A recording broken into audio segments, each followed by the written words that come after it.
Okay, so thank you for the invitation, and I will be talking to you about shaping technological revolutions in turbulent times, and I will refer to the historical lessons from history. That's what will be the framework of what I will be saying.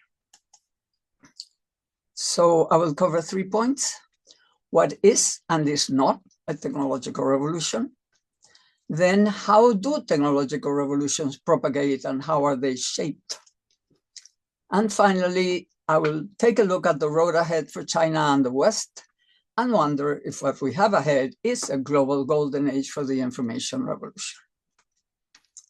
So first of all, a revolutionary technology is not a technological revolution. What is a technological revolution?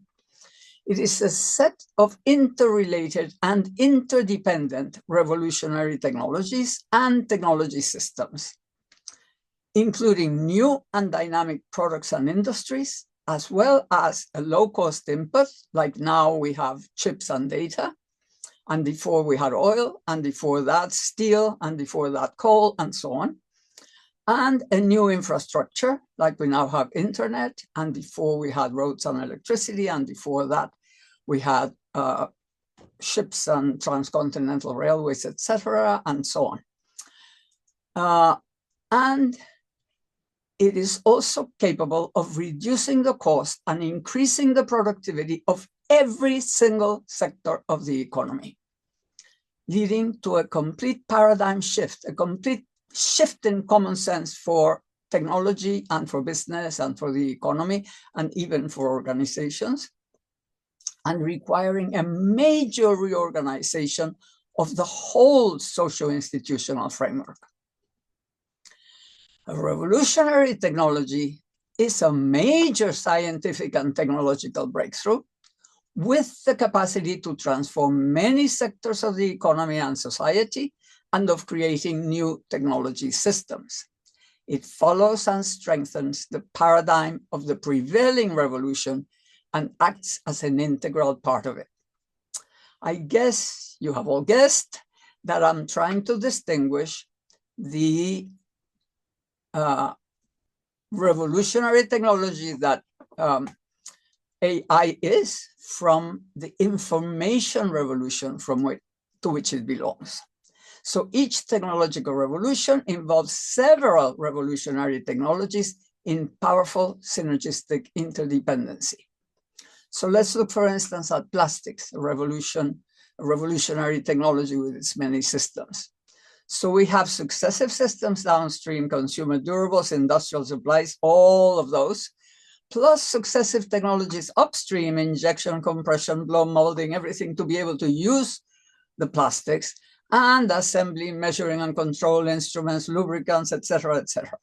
So basically, plastics was an incredible revolutionary technology that replaced all sorts of natural materials, and it really felt like a huge transformation. But all these systems and that particular revolutionary technology and various others were within the mass production revolution and strengthening its paradigm.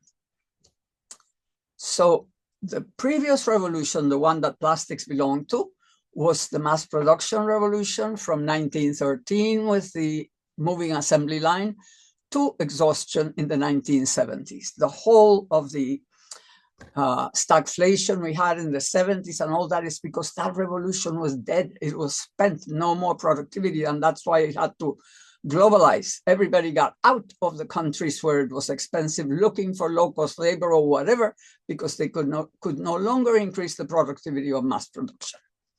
So what did we have? We had mass production as a system, as a way of producing, and also continuous processing, plus oil refining and petrochemicals, and each of them with several systems and revolutionary technologies downstream and upstream.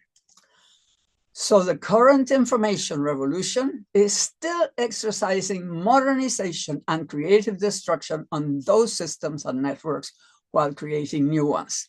So that was all consistent with itself. And then it just is now being transformed by another revolution, which is not yet well organized like that one. So why is it important to understand this? Because however crucial it is to guide artificial intelligence to the best social and economic outcomes, the effort can only succeed in the context of shaping and providing directionality to the whole information revolution, of which AI is an increasingly important and inextricable part. It is essential to the information revolution. So how do technological revolutions propagate and how are they shaped? We have 4 previous revolutions to learn from: the Industrial Revolution, the age of steam, coal, iron, and railways. Before that, the age of steel and heavy engineering, the first globalization. And after that, then the age of the automobile, oil, petrochemicals, and mass production. They are all profoundly different, but their propagation has followed the same basic pattern. Their trajectory has been an S-curve with 2 contrasting periods. They, of course, this is the new revolution. It always coexists with the previous and coexists at the end with the next. So the first period is the installation period. The last one is the deployment period. And in between, there is something that I have called a turning point, which is the time when all the problems created by the installation period sort of come to the surface and become a problem. And the deployment period is like the solution to all those problems. So the installation period is a turbulent and unequal creative destruction time when the new destroys the old or modernizes it, but basically lots of industries disappear. There's rise and decline of industries, regions, and countries. Jobs and skills are gained and lost. Income polarization, the prosperity of the few, the desperation of the many. From financial creativity to financial casino. And major crashes along the way. But when we come to the deployment period, it's the golden age of creative construction. What does creative construction mean? Means that every single innovation brings more and more innovations upstream and downstream, because the new technology is already the common paradigm, and it is now diffusing comfortably, because that is what everybody understands as progress and as innovation. And that is because there is a proactive state promoting economic and social progress by setting up a win-win game between business and society. Further on, you'll understand better what I mean by that. Production reigns rather than finance, with clear dynamic demand and stable, reliable regulation. Dynamic demand is a very important concept that I will be talking about in a minute. So the turning point is a time of instability and uncertainty, political divisions, recessions, tensions, conflicts, resentment, populism. Do you recognize what we're going through now? That's exactly what I think. I think not only that we are there, but we might be coming to the end, and we might have ahead the golden age. I will talk about it in a minute. Social progress in capitalism requires shaping action by the state, even though many free marketeers will deny it. Income polarization is typical of free market installation periods and major bubble times. So what do we have? Here is the installation period and the turning point of mass production. Then we have deployment, the golden age of mass production. As you can see, this is the income earned by top 1% of taxpayers. It is high in installation periods, and it comes down in deployment. So we went from the top 1% having 20% of income to the bottom 50% getting the 20%. So this is the difference. So you can distinguish in terms of what happens to society, what a golden age is about. And of course, golden age deployment periods are more stable and inequality diminishes. We have three previous golden ages to learn from. The Victorian boom in mid-19th century, the Belle Epoque, progressive era in the US at the beginning of the 20th century, and the post-war golden age in mid-20th century. They are also profoundly different, but their nature is similar. What are golden ages about?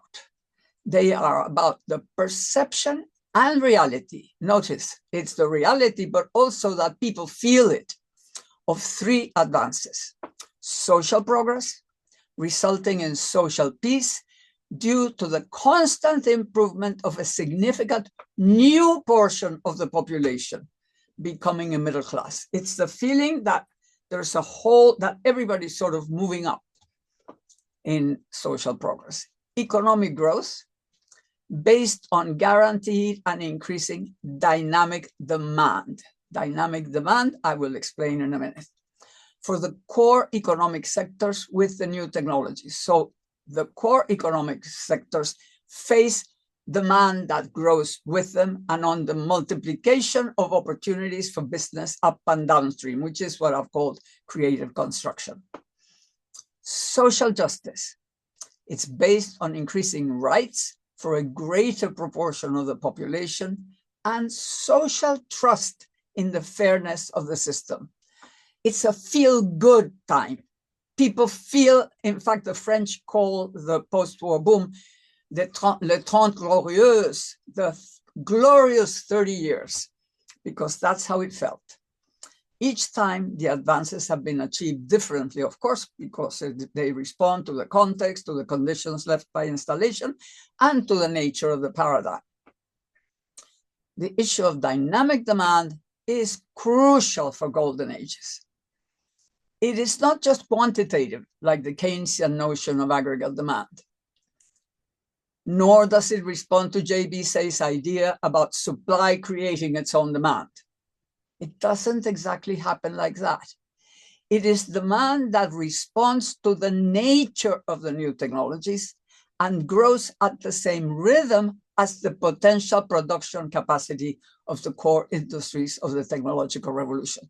So as long as there is increasing productivity, which is what the core industries provide, you can have increasing, you need to have increasing demand, which with whatever conditions will create demand for that particular set of industries that are growing, particularly with the new technologies. And that is enabled by implicit or explicit government policy again. So for the most recent golden age of the mass production revolution after World War II, dynamic demand came from two main directions in the West: suburbanization and the Cold War. The automobile created conditions which were not there before about the possibility of using cheap land, and people had the automobile to come in. So suburbia was a way of everybody having a cheap house on cheap land. So that guaranteed growing markets for mass-produced consumer goods and required, of course, the welfare state and public infrastructure. Whereas the Cold War needed to guarantee demand for military goods and for technological advance, which required public procurement and funding of science. While subsidized agriculture freed consumer demand for manufactured goods. If food was cheap, then you could buy manufactured goods with the rest. It also facilitated markets for farm machinery and petrochemicals. So how did the welfare state manage to intensify mass consumption, creating the good life for the middle class? Well, public infrastructure for suburbia eased construction of affordable homes requiring automobiles and electrical appliances. Public backing for mortgages made banks willing to lend to salaried workers to have mortgages and to have automobiles. Unemployment insurance assured continuity in credit and mortgage payments. Pensions allowed spending salaries without fear of old age. Supporting strong unions made salaries increase with productivity. The unions forced this, which was good for business, but they don't necessarily understand that that is so, and attained free time for leisure, shopping, and consumption. You really need time in order to be able to consume properly. Free education and health, provided wages and salaries, made wages and salaries only for mass consumption. They didn't have to pay education and health. Most, even all the way to university, it was free, not like now. Farm subsidies allowed cheap food, was freed income for other consumption, and decent farm profits enabled using petrochemicals. Don't forget that herbicide, pesticide, all those things were actually also oil derived. All that plus the Marshall Plan for Europe and the World Bank, which funded the road, electrical, and other infrastructure that enabled world demand. So there was also world demand, but the main thing was the national demand of, consumer national demand. Some revolutions thrive in national markets, others are globalizing. So here you can see, this is the post-war boom. This is under 20% of world exports and of GDP was exports and imports, whereas now and before, we had globalization. So globalized markets actually need world demand, whereas it so happens that mass production, because of its nature, required a lot of local, national, internal demand.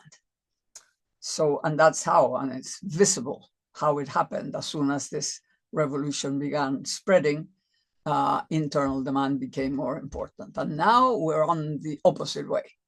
So the first globalization, which was the age of steel and heavy engineering, very much marked by the British Empire and the rise of many countries, the US, Germany, Japan, Sweden, etc. And now, of course, we have had an incredible globalization with China forging ahead and various other countries. And in the middle, we had this international rather than global world order with that age of mass production. So the ICT revolution is globalizing, and it is likely to require supranational arrangements. Right now, it looks impossible, but if we don't have it, it might be very difficult to have a golden age with the globalizing paradigm. So this time, an equivalent but different set of policies and institutions will be required. But now the new dynamic demand must be for capital goods and services, which is in the nature of this fifth revolution. China, however, is making the leap in both revolutions, the mass production and this one. So it must set up the institutions to foster dynamic demand in basic consumer goods and services too. So it needs to get dynamic demand in for the old and for the new. So what would be the road ahead for China and the West? Will it be a global golden age for the information revolution? Well, first of all, we have a problem. Today, China and the West are competing for their own insufficient markets. They have overproduction of things that they cannot consume themselves, and exports are not absorbing yet. It is markets for capital goods and services, metals, especially steel, but high-tech consumer goods, infrastructure projects, green tech, high-tech pharma, etc. Currently, it is a zero-sum game that could lead to extended conflict. Massive new growing markets are required. Friendshoring to favor the development of the global South is one evident way to achieve that. You can stimulate new and sufficient dynamic demand for the advanced countries, East and West. The opportunity is there to develop dynamic demand for all. Global energy, food, and resources for green development, enhancing the purchasing power of the global South, all that dynamic demand for high-level services and capital goods, AI, smart plants, green energy, biotech, microelectronics, new materials, etc., for both China and the West, and at the same time supporting ample domestic demand for goods and services. All that innovation is open as long as we are helping it to happen. China has stepped ahead with the Belt and Road Initiative and friendshoring investment. The West is beginning to follow, but neither seems to have taken on board the dynamic demand issue as a clear goal. Moving south, consumer goods assembly with lower cost labor plus rental and recycling. We should probably do rental. We can't have everybody in the world, every home in the world to have a refrigerator if we need to have to throw them out like we are doing now. So we need to do rental of long durable products, as well as processing minerals in situ next to the mine rather than doing all this traveling on 6 ships full of dirt rather than, but basically because we have local renewable energy and that would help help climate change not happen so soon. So all this could unleash development in the global south and generate increasing high-tech demand for the north. All countries must also enhance the domestic market for goods and services. That depends on salary levels, on free time to consume, and on the security of the welfare state, so you know you're secure for your old age and so on, including the salaries and the productivity of the services of the welfare state itself, of course, which is a very important part of how you generate consumer demand. The successful welfare state set up by the West for the mass production revolution is no longer adequate, whereas China is broadening its own and experimenting with various forms of adoption. And here, last I talk about AI can play a central role. The good life with mass production was about mass consumption of manufactured goods with waste as a form of market expansion. The good life with information technologies can be about optimal private and public services while protecting the planet.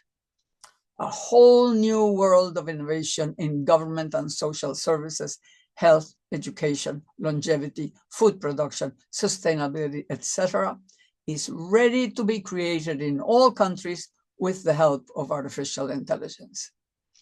Processes of forging ahead to challenge the leader, as that of the United States and Germany surpassing Britain in the third revolution, involve making the leap with two revolutions, modernizing the old with the new one. That is precisely what China has done by upgrading mass production with the information revolution, robotics, and all the rest, and then advancing at the new frontier. Now, regarding the welfare state, it must also do both. It has been catching up and can now forge ahead, reaching towards the affordability of a new good green life for all, while guaranteeing dynamic consumer demand for producers. For the West, bringing the welfare state up to date is an emergency to overcome social unrest and confront populism. For China, establishing a universal welfare state is an essential complement of the successful forging ahead process. For all, it is an immense innovation opportunity. A peaceful global golden age is possible with social progress, economic growth, and social justice in North, South, East, and West, in a safe and healthy planet. To get there, history is a useful guide. Thank you.